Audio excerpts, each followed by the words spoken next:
નમસ્કાર, આપ જોઈ રહ્યા છો HK ન્યૂઝ। સાબરકાંઠાના હિંમતનગર તાલુકાના ઝહીરાબાદ ગ્રામ પંચાયતના સરપંચ સામે ગ્રામજનોમાં ભારે રોષ જોવા મળ્યો છે। મોટી સંખ્યામાં ગ્રામજનો હિંમતનગર તાલુકા પંચાયત કચેરીએ પહોંચ્યા હતા અને સરપંચ વિરુદ્ધ લેખિત રજૂઆત કરી ઉચ્ચ સ્તરની તપાસ અને કાયદેસરની કાર્યવાહી કરવાની માંગ કરી હતી। રજૂઆત દરમિયાન તાલુકા વિકાસ અધિકારી એટલે કે TDO કચેરીની બહાર આવી ગ્રામજનોની વાત સાંભળી હતી। ખાસ કરીને મહિલાઓએ પોતાની સમસ્યાઓ રજૂ કરી હતી, જેને TDOએ ધ્યાનપૂર્વક સાંભળી યોગ્ય કાર્યવાહી કરવાની ખાતરી આપી હતી। ગ્રામજનોના જણાવ્યા મુજબ પંચાયતના વહીવટમાં કથિત ગેરરીતિ, વિકાસ કાર્યોમાં પારદર્શિતાનો અભાવ અને ગામની મૂળભૂત સુવિધાઓને લઈને અનેક પ્રશ્નો છે। વિરોધ દરમિયાન ગ્રામજનોએ સરપંચ હટાવોના નારા લગાવી ઉગ્ર વિરોધ નોંધાવ્યો હતો। ગ્રામજનોએ ચેતવણી આપી છે કે જો તેમની રજૂઆત પર યોગ્ય કાર્યવાહી નહીં થાય તો આગામી સમયમાં વધુ ઉગ્ર આંદોલન કરવામાં આવશે। આ મામલે સરપંચ સામેના આક્ષેપોની સત્યતા અંગેનો નિર્ણય સંબંધિત સત્તાવાળાઓની તપાસ બાદ જ સ્પષ્ટ થશે। आवाज ताजा और विश्वसनीय समाचार माटे HK न्यूज साथ जुड़ाएला रहो। हम जब भी पंचायत में जाते हो 4-5 लोग हैं उनके आसपास में ही खड़े होते कि लेडीज कुछ भी आवाज उठाए तो पहले लेडीज का रुपट्टा खींचेंगे, धक्कम धक्की करेंगे, इस तरह से का पुलिस बुलाने की बात करेंगे। तो कब कौन जाके पुलिस को कॉल करता है मालूम भी नहीं पड़ती है लेडीज को, और पुलिस आके खड़ी हो जाती है और उनके लोग इतनी आवाज उठाते, इतनी जोर जोर से बोलते हैं, बदतमीजी करते हैं। सरपंच साहब भी इस तरह से बात करते हैं, गाली गलौज इतनी गंदी करते हैं कि अपने सुन भी नहीं सकते, इतनी गंदी गाली काढ़ते। 2007 થી લગભગ ત્યાં રહેવા ગયા છે, પણ કોઈ સરપંચમાં કોણ આવ્યું કોણ ગયું આજ સુધી ખબર નથી। એ લોકો ખાલી વોટ લેવા માટે આવે છે, એમના એ પોતે આવતા નથી, માણસો મોકલે છે અને વોટિંગમાં પોતાનો ભાગ લઈ લે છે। પણ એના પછી શું થાય છે શું નથી થતું કોઈ સગવડ સુવિધા મેં હજી સુધી જોઈ નથી, ના ગટર લાઈન, ના પાણીની લાઈન કે ના રોડ। હું ઝહીરાબાદ પંચાયતમાંથી ડેપ્યુટી સરપંચ બોલું છું।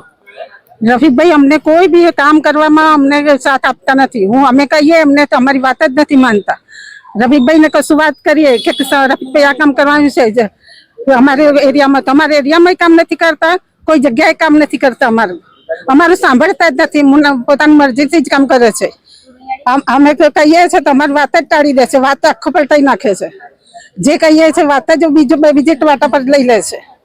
અમે બધા સભ્યોને ભેગા થઈને વાત કરીએ તો બી ના કહે છે, બધાને ધમકાઈ નાખે છે, બધાને ગારો બોલે છે, અમારે સામે ગારો બોલે છે, ખરાબ ખરાબ। આંગણવાડી પડી પડી થઈ રહી છે, પણ આંગણવાડીનો કોઈ નિકાલ આવ્યો નથી। નાના નાના છોકરા બિચારા આંગણવાડી જાય છે, એવી જગ્યાએ આંગણવાડીનો બી બંદોબસ્ત કરે છે, ના જવાનો રસ્તો કશું, નાના નાના છોકરા પાણીમાં થઈને જાય છે અને મચ્છર બી એવા થયા છે, ના નિકાલ કરતા, ના પાણીનું ગટરનું કોઈ નિકાલ કરતા નથી।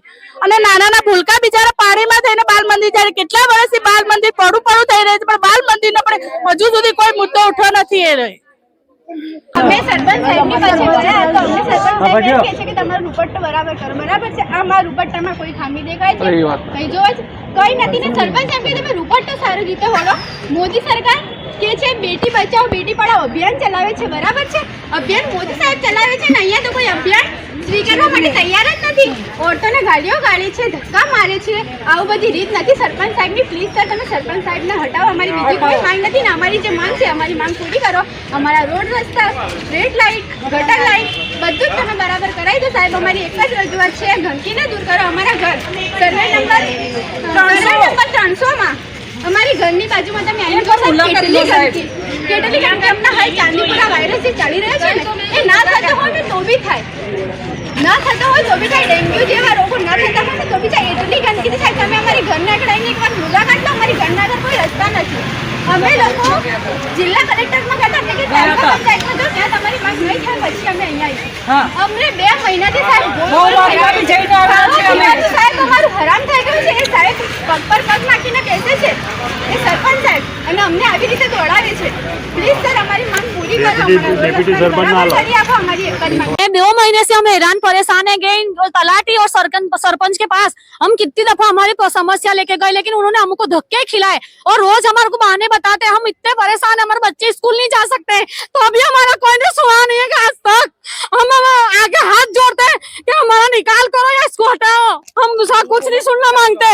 हम हैरान हो गए, हमारे बच्चे स्कूल नहीं जा सकते, पढ़ने नहीं जा सकते, इतना हैरान हो गए। हमारे बच्चे कीचड़ में से जाते हैं, लेकिन कोई देखने नहीं आता हमारे वहाँ। लेडीज पत्थर मारती है कि हमको निकलना नहीं है, कितनी खराब लेडीज आई है, हमारे को 2 महीने से परेशान करा है। हम ये साहेब वो साहेब इतनी जगह घूम के आए, हमारा कोई सुनवाई नहीं करता है। जेंट्स को भी है, वो औरत है हमारे ऊपर झूठे झूठे केस लगाती है। हम जाके जामीन भी छुड़वा के लेके आए हमारे आदमी को, लेकिन वो सरपंच साहब और तलाटी साहब एक बार भी देखने नहीं आएंगे। उनके लड़के आते तो उनके लड़कों को ऊपर इल्जाम लगाती है कि तो भी हमने इनको एक ही गुजारिश की कि हमारे में आके मेहरबानी करके हमारे रास्ते की मापनी करा दो। हम लड़वाना नहीं मांगते किसी को भी, लेकिन वो एक बार भी देखने नहीं आए, ना तलाटी आया ना सरपंच आया। बस हमारी एक ही गुजारिश है कि तुम्हें ना हमारा इतना काम कर दो। પ્રોબ્લેમ સોલ્વ થતી નથી। અમારા બધા એરિયાની નુરાની રેસિડેન્સી, નૂર કોલોની, રોયલ કોલોની, જહીરાબાદ છે, એમાં જે ક્ષેત્રના કાર્ય થવા જોઈએ કાર્ય થતા નથી। એ સિવાય બીજી બધી વાતોમાં સરપંચશ્રી ધ્યાન રાખે છે। એટલે મહેરબાની કરીને જે કામ કરવાનું છે તે કામ કરો, અમારા એરિયાના બધા પ્રોબ્લેમ સોલ્વ કરો અને અમને સરપંચ બીજા જોઈએ છે માટે આ સરપંચશ્રીને તમે હટાવવા વિનંતી કરીએ છીએ। જહીરાબાદ ગ્રામ પંચાયતમાં ગયા તો અમે બધી લેડીઝો ભેગી થઈને રફીક ડોન ને વાત કરવા ગયા।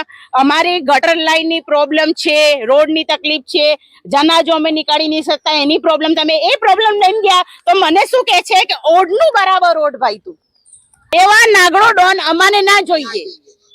બાદ ગ્રામ પંચાયતમાં અનેકવાર લેખિત મૌખિક રજૂઆત કરવા છતાં પણ તલાટી, સરપંચશ્રી કે સભ્યોશ્રી કોઈ પણ જાતનું ધ્યાન આપતા નથી।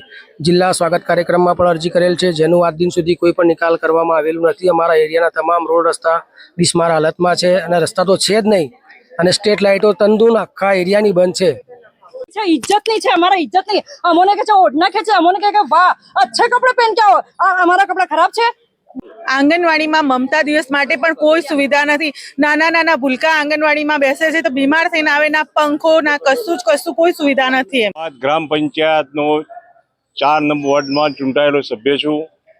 આજ સુધી 1 વર્ષ થઈ ગયું। રફીકભાઈ અમારું આજ સુધી ખબરતા નથી। કંઈક કામ કહેવા જઈએ છે ગાળો પડે છે, જેમ તેમ બોલે છે, નફરતો પેદા કરે છે, રીસાઈ જાય છે, કોઈ કામ થવા નથી દેતા। આ વખત ગ્રામ સભા હતી, એમાં અંદર જ સહીઓ કરાવી લીધી, બાકી કોઈ બહાર પબ્લિકને એનાઉન્સ નથી કર્યું કે આજે ગ્રામ સભા છે। કોઈ વર્કશોપ પર બી નથી મૂક્યું। વર્કશોપ પર ખાલી અમારા ગ્રુપવાળા જ મૂકતા હતા અને આજ સુધી અમને કંઈ કામ જ નથી કરવા માગતા અને ખાલી નોર્મલ બાબતે એમને ઝઘડો કરી ગ્રામ સભા બરખાસ્ત કરી દીધી અને અંદર બેસી ગયા। કોઈ પણ વ્યક્તિનું માન આપતા નથી, ના લેડીઝનું માન આપે છે, ના સભ્યનું માન આપે છે। કોઈ પણ પ્રકારનું અમને રિસ્પોન્સ મળતો નથી। આજ અમે 1 વર્ષથી ચૂંટાયેલા છીએ। અમારા વોર્ડનું જો કામ ના કરી શકતા હોય તો અમને નફરત પેદા લોકો કરે છે કે તમે શું કામ પાછો અને કયા કામ માટે તમને મૂક્યા હતા। આજ અમે એક સારા નાગરિક તરીકે, એક વેપારી તરીકે અમે ચૂંટાયા છીએ। જો અમને આ રીતે ગારો અપમાન થતું હોય તો સાહેબ આવા સરપંચ તાત્કાલિક શિક્ષાત્મક પગલાં લઈ એને સસ્પેન્ડ કરવા અમારી ખાસ ગુજારિશ છે।